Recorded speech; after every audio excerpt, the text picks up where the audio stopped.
Ny soratra masina izay vakiana amintsika araka ny fandarana mofinaina riavana dia ny Korintianina voalohany toko faefatra amby folo andininy fahatelo amby roapolo hatramin'ny fahadimy amby roapolo. Korintianina voalohany toko faefatra amby folo andininy fahatelo amby roapolo hatramin'ny fahadimy amby roapolo. Amin'ny anaran'ny Tompo, koa raha vory ny mpiangona rehetra ary ny olona rehetra samy miteny amin'ny fiteny tsy fantatra ary miditra ny tsy mahay na ny tsy mino, tsy ho lazainy va fa verisainy ianareo? Fa raha samy maminany izy rehetra ary miditra ny tsy mino na ny tsy mahay, dia voan'ny mianatra ataon'izy rehetra izy sady ho tsarainy izy rehetra. Ka dia miseho ny zavatra tahako ao am-pony, dia ankohaka izy ka hivavaka amin'Andriamanitra sady ilaza fa Andriamanitra dia aminareo marina tokoa. Amen. Ray masinao manamasina anay amin'ny fahamarinana, ny teninao no fahamarinana. Amen. Ny anjara mofinainantsika amin'ity tontolo andro ity dia voarakitra ao amin'ny Korintianina voalohany toko faefatra ambin'ny folo andininy fahatelo amby roapolo hatramin'ny fahadimy amby roapolo, izay tafiditra indrindra ao amin'ny fampianaran'ny Paoly Apôstôly ny fiangonana tao Korinto, ny amin'ny filaminana ao anatin'ny fanompo-pivavahana. Fiangonana tao Korinto dia voaravaka korontana ny amin'ny fifandrombahana izay tompon'ny fiangonana, ary ny fiangonana indrindra ny tena nivoyan'izany, anao hoe izay any Paoly, izay any Kefasy, ireo mpitondra fivavahana rehetra no namatotra ny fony. Ary eto dia tsy izay indray ny korontana mitranga, fa ny fanompo-pivavahana, ny endrika ny fanompona ao anatin'ny fiangonana, izay nisy ehon'ny tsirairay tamin'ny fanomezam-pahasoavana, nomen'Andriamanitra azy avy. Tsy nirindra ny fampiasana ny fanomezam-pahasoavana, izay vokatry ny fanahy masina, ka tonga ny korontana ny fanompo-pivavahana. Anisan'izany ny fireharian'ny sasany fa izy manasitrana, ny filazan'ny hafa fa izy mahay miteny amin'ny teny tsy fantatra, ny fanambarana fa lehibe lavitra no izany rehetra izany ny amin'ny fampianarana sy ny faminaniana. Fa ao amin'ny toko fahatelo amby folo dia efa manitsy Paoly, tsinotsinony izany rehetra izany raha tsy eo ny fitiavana. Izay mahatanteraka ny zavatra rehetra. Eo amin'ny toko faefatra ambin'ny folo dia miresaka manokana ny amin'ny fiteny tsy fantatra sy ny faminaniana, ny fampianaran'ny Paoly Apôstôly. Manitsy ny fiangonana ny hoe alamino sarin-drao ny fampiasana ny fanomezam-pahasoavana na ny asanareo araka ny fanomezam-pahasoavana nomen'Andriamanitra anareo, mba hisy vokatra tsara ahitana an'Andriamanitra ao amin'ny fiangonana ny zavatra rehetra. Mba hisy vokatra tsara ahitana an'Andriamanitra ao amin'ny fiangonana ny zavatra rehetra atao na inona na inona. Eto amin'ity anjara mofinainantsika ity indrindra, Paoly dia milaza hoe raha vory ny mpiangona rehetra ka samy miteny amin'ny teny tsy fantatra, dia misy olona miditra tsy mahay na miditra koa ny tsy mino, dia hiteny izy hoe adaladala ianareo. Fa raha samy maminany ho izy ny fiangonana, dia ho voanatra ny tsy mino sy ny tsy mahay.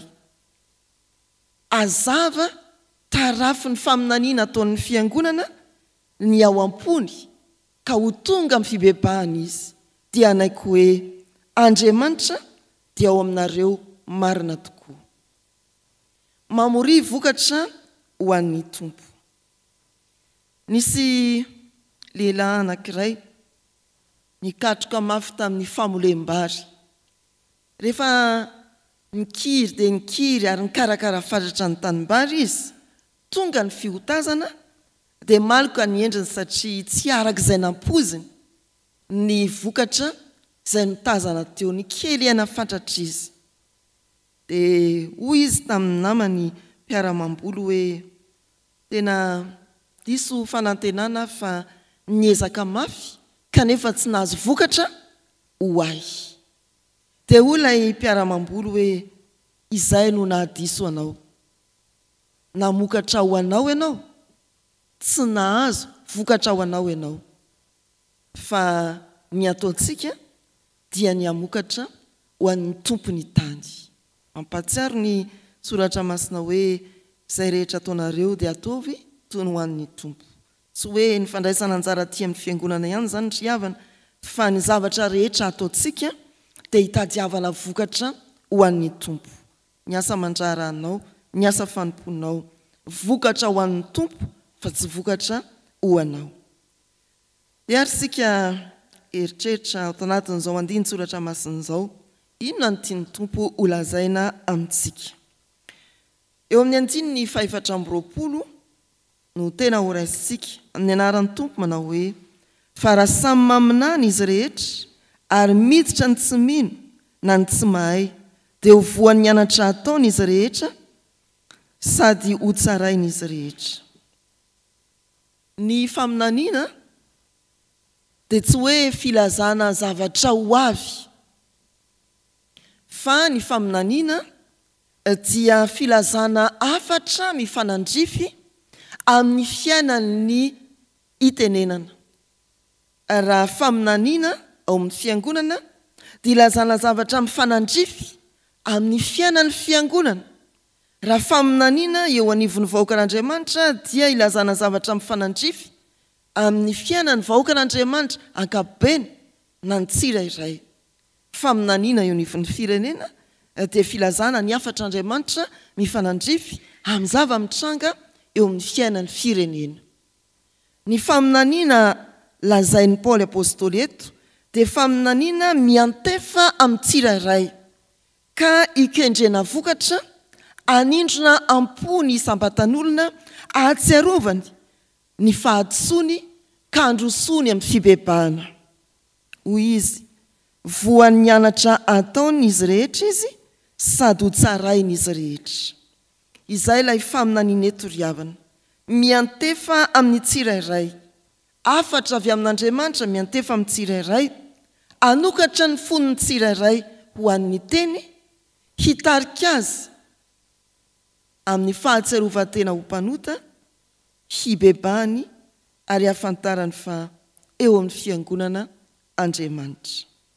Ry havana malala rehetra ao amin'ny tompo, raha manambara ny zava-miafina ao am-pon'ny olona ny afatra entin'ny fiangonana dia izay indrindra koa no atao hoe faminaniana. Milaza ny mahatsinotsinona ny olona, manambara ny mahampanota ny olombelona ary anindrona ny fony dia atonga azy anatona an'Andriamanitra. Izay ny vokatra tadiavina amin'ny asan'ny fiangonana ry havana. Zarazarainao samihafa ny fanomezam-pahasoavana ary na asa na afatra mivantana dia tonga amin'ny fitenenana hoe ao anatin'izany ny tenin'Andriamanitra, ao anatin'izany ny tian'Andriamanitra ho lazaina. Raha miasa ianao dia ataovy miteraka vokatra, hampieritreritra ny olona ny momba azy ny asa ataonao any amin'ny toeram-piasanao, mba heritreritra ny olona manodidina anao no hoe ary ty olo ty mahavokatra be fa maninona izy, mba ho voatsindronam-po izy no hoe maninona ny tsy mahavita tahaka azy, mifetena tsy handray kolikoly, mifetena mba hiditra amin'ny ora, afaka hanome mihoatra n'izay angatahana amiko azy. Manambara ny fisian'Andriamanitra ao anatinao zany ary afatra mafonja ho an'ny manodidina anao. Fa aty amin'ny fiangonana koa, rehefa tarihan'ny fanahy masina isika dia manao ny asa fanompoana ahafantarana hoe ao aminao marina tokoa Andriamanitra.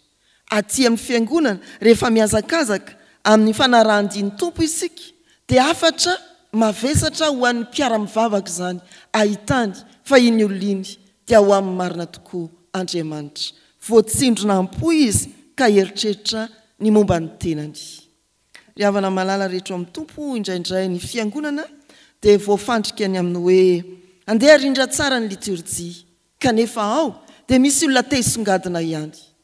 Andeha arindra tsara ny fiainan'ny fiangonana, kanefa ao dia misy olona mieritreritra ampisandratra ny tenany no ny fanomezam-pahasoavana manokana nomen'Andriamanitra azy. Tsy izany no ambaran'ny soratra masina, fa na iza manao ny asan'Andriamanitra milaza ny afatr'Andriamanitra amin'ny asa mivaingana na amin'ny teny mivantana etseny fanahy masina izy ny vokatra andrasana aminy dia ny ahitana hoe ao aminy ve Andriamanitra ary ao afovoan'ny fiangonana ve ilay tompo ny asa. Izany ry havana no iantsony tompo antsika amin'ity maraina ity. Tsaroneto izay voalazany Jesoa ao amin'ny jaona 5:10 andiny 9 ahoana hoy ny soratra masina izany no ankalazana ny raiko mba hamoazanareo be ka ho tonga mpianatro ianareo. Jaona 5:10 andiny 9. Ny firariana aoka isika mba ho sampana mamokatra ho an'i Kristy. Ho sampana ahitana fahavelona ao anatintsika Kristy, ao anatintsika marina tokoa Andriamanitra. Aoka isika mba tena ifantoka amin'ny vokatra ara-panahy rehefa miasa aty amin'ny fiangonana, rehefa manompo aty amin'ny fiangonana, rehefa miasa ka mijoro ho vavolombelona eo amin'ny sehatra ametrahany tompo atsika. Vokatra ho fampandrosoana ny firenena, vokatra ho fampandrosoana ny toeram-piasanao ny anorinasa nametrahany tompo anao, andrasana aminao zany. Fa mihoatra noho izany dia mba ho vokatra ara-panahy koa ny fisinao eny rehetreny. Izany ry havana no antoky ity anjara mofinaina antsika androany ity. Tena ao amin'izy ireo tokoa Andriamanitra. Izany no vokatra andrasana amintsika eny tontolo eny. Amen. Ivavaka isika. Tompo misaotra anao fa ianao no manome hery sy fanomezam-pahasoavana ahafanay miasa ho lakilosy mampatsiaro ny fahotany izao tontolo izao ary ho fitaomana azy ireny ho tonga amin'ny fibebahana dia andresena lahatra azy mba hiova fo hizotra amin'ny fiainana vaovao. Fa misaotra anao koa manome anay ny teny mampatsiaro fa izahay raha manompo ato anatin'ny fiangonana mizara fanompoana samihafa araka ny fanomezam-pahasoavana nomenao. Izahay raha miasa any ivelan'ny fiangonana ka mijoro ho vavolombelonao, ny tanjona tsy ny ampamirapiratra ny fiangonana ka ampalaza azy mihoatra ny fiangonana samihafa, fa ny vokatra ara-panahy dia olona miova fo resy lahatra fa ao anatin'ny fiangonana ianao Andriamanitra. Olona miova fo resy lahatra fa eo aminay ianao Andriamanitra miara-miasa aminay amin'ny sehatra rehetra nametranao anay. Misaotra ary Tompo, aza vela ho fanehoana ivelany fotsiny ny fanompoana ianao araka izany. Fa ho loharan'ny fiovampo sy famonjena ho an'izay rehetra mifanerasera aminay. Mba ho fitaovana hampandray ny fahasoavanao ny hafa koa izahay amin'ny teny alokon'ny vavanay amin'izay ataonay. Dia misaotra Tompo ombanay indray amin'ity tontolo andro ity araka ny fandaharam-potoana izay notononay raha vao ny fo maraina teo anatrehanao izahay. Rantsano izay tsy ankasitrahanao anatin'ny dreny amin'ity tontolo andro ity dia te hiandrandra fandriampahalemana avy aminao ho an'ny firenena izahay ary mangataka aminao indrindra mba hamindra fo amin'ity firenena ity. Misaotra anao ny amin'ireo dingana rehetra tianao hanehoana ny voninahitra amin'ny alalan'ireo mpanompo samihafa ny rahanao eny amin'ny fiarahamonina na sivily na miaramila izy ireny. Tompo, akekezo ny mpitondry isalambaratonga eto amin'ny firenenay, tario mba havokatra ho an'ny fanjakanao amin'ny fahendrena amin'ny fitantanana eo am-pelantanany. Tario mba hanampahendrena ka isaintsaina ny sitraponao amin'izay fanapahan-kevitra ho raisiny ho fampandrosoana ny tanindrazana. Mangataka aminao izay Andriamanitra ny amin'ny vahoakanao izay zohim-pahoriana vokatry ny zavatra ny famafaoty eto amin'ity firenena ity. Ampionina ny manamanjo ianao ary anome azy ireny ny fahafahana manohitra ny fanompoana na dia mandalo sedra azy izy. Misaotra ny amin'ny anakekezanao ny marary any amin'ny toeram-pitsaboana vokatry ny ratra nahazo, ny fifanjevoana, ny aretina samihafa terak'izao fisavorivoroana izao, ny tsy fahampitsakafo, ny tsy fahampiana eo amin'ny lafiny fidiram-bola ho an'ireo mpivarotra rehetra, ho an'ireo misehatra eny amin'ny toerana saropady amin'ny fandriampahalemana ankehitriny. Mivavaka ho azy ireny izahay. Mivavaka izahay ry Tompo ny amin'ireo voazonamponja no ny antony samihafa mbola mirapiratra any amin'izany toeran'izany eny ny voninahitrao ary ahitanao Andriamanitra amin'ny asan'ny fiangonana any amin'ny fonja ny voazonamponja rehetra te hivavaka aminao izahay ho an'izao tontolo izao. Maro koa ny firenena izay tsy mandry fahalemana ary mitondra takaitra vokatry ny ady. Tompo, mbola hiasany ianao amin'ny famindramponao ka hitaona olona andray fiainam-baovao aminao mba hanan-kery eto amin'ity izao tontolo izao ity ny herin'ny azo fijaliana mitondra ho amin'ny famelan-keloka. Dia betsaka ny zavatra tiany hotonoana eo anatrehanao, fiainana manokana fantatrao rahateo ary ny fiainan'ny fiangonana tsisy miafina aminao. Ny fikelezanaina rehetra ataon'ny fiangonana ny ahavokatra tsara ho an'ny fanjakanao. Dia faly izay manambatra ny feonay mivavaka ny zanak'Andriamanitra manao hoe rainay izay ny an-danitra ho amasinina ane ny anaranao ho tonga ane ny fanjakanao atao ane ny sitraponao ety an-tany ho taky ny an-danitra meo anay ny io ny anna sahaza ho anay ary mamela ny herokay taky ny namelanay izay meloka taminay aza mitondra anay amin'ny fakapanahy manafahanay miratsy anao ny fanjakana sy ny hery ary ny voninahitra mandrakizay. Amen.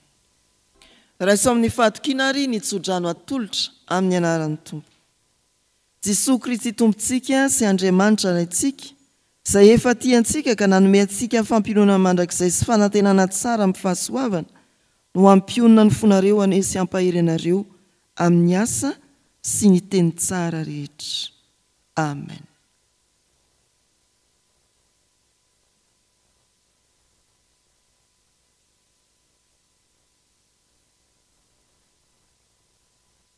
Ho an'Andriamanitra irerianany ny voninahitra amin'ny anaran'ny Ray sy ny Zanaka ary ny fanahy masina. Amen.